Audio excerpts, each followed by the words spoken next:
ये पिछले वीडियो का कंटिन्यूएशन है, तो आप अगर मेरा पिछला 2 वीडियो नहीं देखे हैं तो मेक श्योर ये देख लीजिए, नहीं तो आपको कुछ समझ में आएगा नहीं।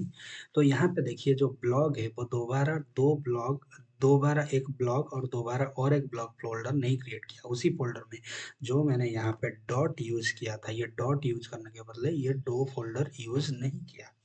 तो चलिए रन करके देखते हैं पाइथन। तो चलिए आप अप एरो यूज़ कीजिए।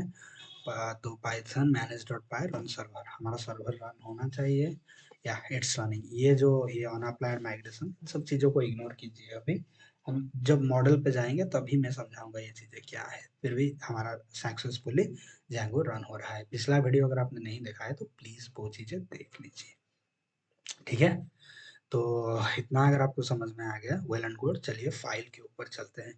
तो ये जो pipluck हम जब पाइथन जब हमने ये कमांड रन किया, तो देखिए ये जब रन किया Python sorry pip env install django, तो ये जब हमने रन किया था तो क्या हुआ था कि ये दोनों फाइल क्रिएट हुआ था, ठीक है।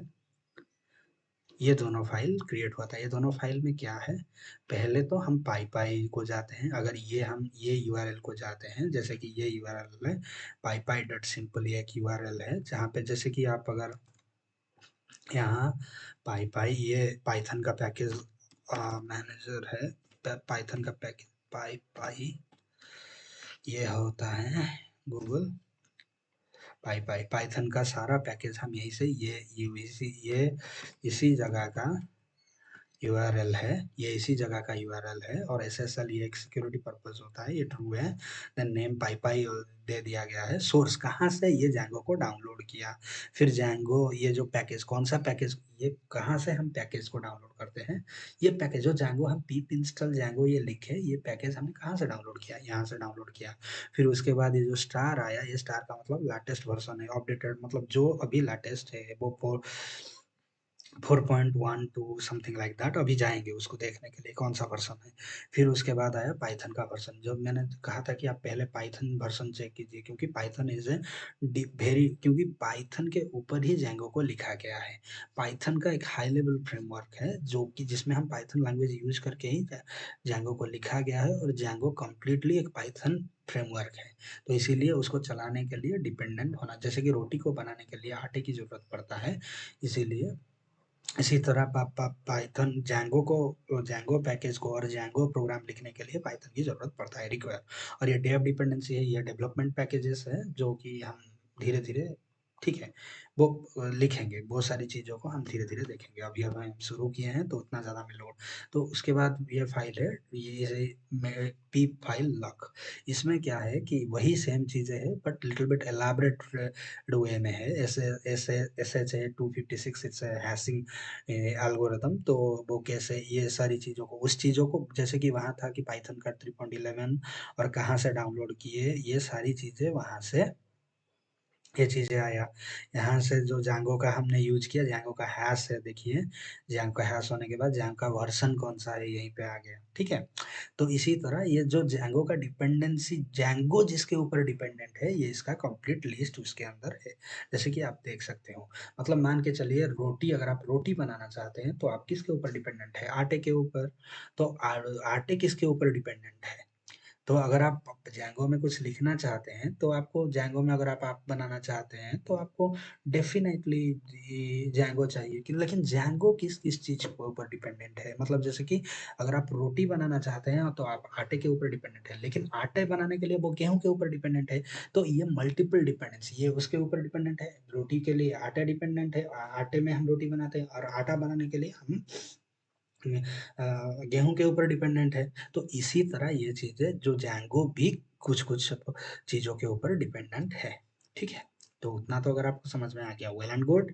तो अगर कहीं नहीं आया तो मेक श्योर कि कमेंट सेक्शन में पूछ सकते हैं। तो फिर उसके बाद आ जाता है ये डेटाबेस है एसक्यूएलेट। ये एक लाइट वेट डेटाबेसेस है जिसको आप अगर छोटे प्रोग्राम यूज़ कर रहे हैं और प्रोग्राम आपका सिंपल है तो कोई प्रॉब्लम नहीं है, आप उसे यूज़ कर सकते हैं, no problem, it's okay. But बड़े डेटाबेस के लिए आप यूज़ नहीं करते, उसके लिए हम पोस्टग्रेस या माईएसक्यूएल या कुछ अलग भी यूज़ कर सकते हैं, जो भी हम चाहें, इट्स ओके। देन हम चलते हैं अपना ब्लॉग के ऊपर। ब्लॉग में क्या है, ब्लॉग में क्या है, तो ब्लॉग में मतलब ब्लॉग एक पैकेज है। ये जो इनिट ये आप देख रहे हो डबल अंडरस्कोर, यहाँ पे देखिए double underscore init double underscore dot py, इसका मतलब है कि ये एक नॉर्मल फोल्डर नहीं है, ये एक पाइथन पैकेज है। क्या है? पाइथन पैकेज है। पाइथन अगर हम ये इनिट को हटा देंगे तो ये एक पाइथन पैकेज नहीं, ये एक नॉर्मल फोल्डर, ये एक मतलब देख के चलिए, ये एक नॉर्मल फ़ोल्डर ही है ये सब चीज़ें। अगर इसके अंदर में एक file double init double underscore और इनिट डबल अंडरस्कोर यूज़ कर लूँ तो ये क्या हो जाएगा? एक पैकेज हो जाएगा। क्या हो जाएगा? It will be A package.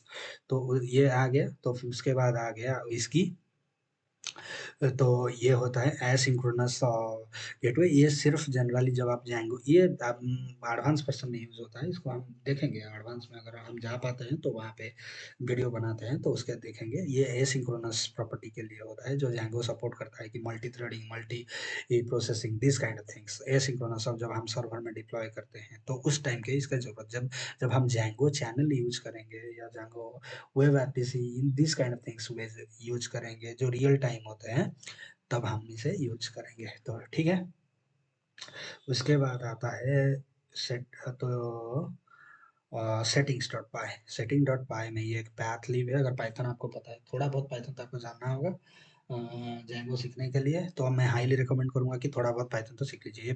ये पैथ लीव ये पैकेज से, ये पाथ को हमने, ये पाथ में उसने क्या है, पेरेंट डायरेक्टरी कहाँ ये जैंगो इंस्टॉल हुआ है और कौन सा चीज़ है, ये कौन से फाइल को कहाँ से, पाइथन पैकेज को, ये एक पैथ बेस्ड डायरेक्टरी है। बेसिकली ये एक बेस डायरेक्टरी है, मतलब बेस फोल्डर है जहाँ से पूरा पाइथन को रन किया जा सकता है, जहाँ भी सेटिंग मॉड्यूल को ज़रूरत होता है। ये एक सीक्रेट सीक्रेट की है जो कि हमें मतलब ऑटोमेटिकली जनरेट होता है, ऑटोमेटिकली पाइथन में जनरेट होता है, ताकि हाँ कोई इसको मतलब इसका यूज़ जनरली इन प्रोडक्शन में होता है। जब हम प्रोडक्शन में करते हैं तो कुछ सीक्रेट की इसका यूज़ होता है, पर in development it is in laptop, no problem. ये सीक्रेट की ऑटोमेटिकली डीबग, डीबग भी ट्रू इसीलिए है कि हम प्रोग्राम पर लिखते समय अगर कोई प्रॉब्लम है या कुछ भी है तो उस चीज़ों को हम डीबग करते हैं, जैसे कि आप डीबगर यूज़ करते हैं दूसरे प्रोग्रामिंग लैंग्वेज में। तो अल्लाह होस्ट, ये सारी जो चीज़ें हैं ना, ये मोस्ट ऑफ द थिंग आपको प्रोडक्शन में जब आप डिप्लॉय करेंगे प्रोजेक्ट को,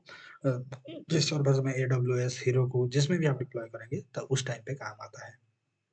फिर उसके बाद आता है इंस्टॉल्ड अप। ये एडमिन पैनल के लिए यूज़ होता है, Django contrib डॉट एडमिन। ये एडमिन पैनल क्या होता है हम आगे बढ़ते हुए देखेंगे। और ऑथ मॉड्यूल, एडमिन पैनल क्या है कि एक एडमिन पैनल है इसमें इनबिल्ट। क्यों Django को एक बैटरी लोडेड फ्रेमवर्क बोला जाता है? क्योंकि इसमें मोस्ट ऑफ द थिंग, अगर आप खुद जब हम एडमिन पैनल को जाएंगे तो जब आप एडमिन देखेंगे तो आपको लगेगा कि इसको लिखने में ही महीना चला जाएगा, लेकिन ये बाय डिफ़ॉल्ट आपको मिल जाता है। फिर उसके बाद आता है ऑथ।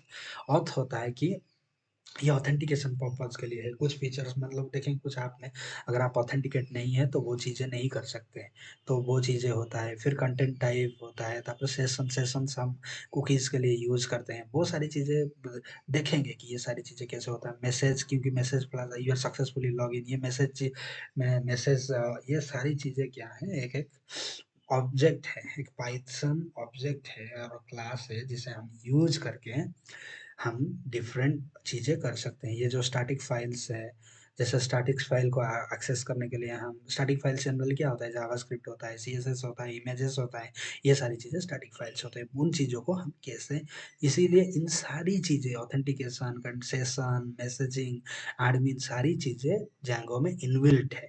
जब हम धीरे धीरे मूव करेंगे तब देखेंगे। तो इसके लिए बोला जाता है कि पाइथन एक बैटरी लोडेड फ्रेमवर्क है। इतना तो आपको समझ में आ ही गया होगा।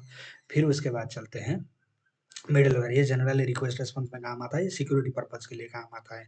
जैसे कि यहाँ पे आप देख सकते हो सीआरएसएफ टोकन कॉमन मिडलवेयर, उसके बाद देख सकते हो सेशन के लिए सिक्योरिटी, ये सिक्योरिटी पर्पज़ के लिए जनरली। तो फिर क्या होता है, ये हमारा ब्लॉग ऐप है जिसका ये रूट कॉन्फ़िगरेशन है, ये रूट कॉन्फ़िगरेशन है जिसका यूआरएल ब्लॉग है, ठीक है? ये उसका रूट कॉन्फ़िगरेशन है, ब्लॉग हमारा ऐप का नाम है। और उसके बाद ये यूआरएल्स है। यूआरएल्स कहाँ है? यही जो फाइल है यूआरएल्स देख रहे हैं, यही यूआरएल्स है, ठीक है? तो अभी इतना समझ में आ गया? अगर इतना समझ में आ गया है तो वेल एंड गुड। देन हम यूआरएल्स आ गया, उसके बाद टेम्पलेट, टेम्पलेट एचटीएमएल फाइल होता है, वो देखेंगे कि क्या होता है। फिर विज़गी होता है, विज़गी एप्लीकेशन, विज़गी एप्लीकेशन, विज़गी हमें विज़गी का फुल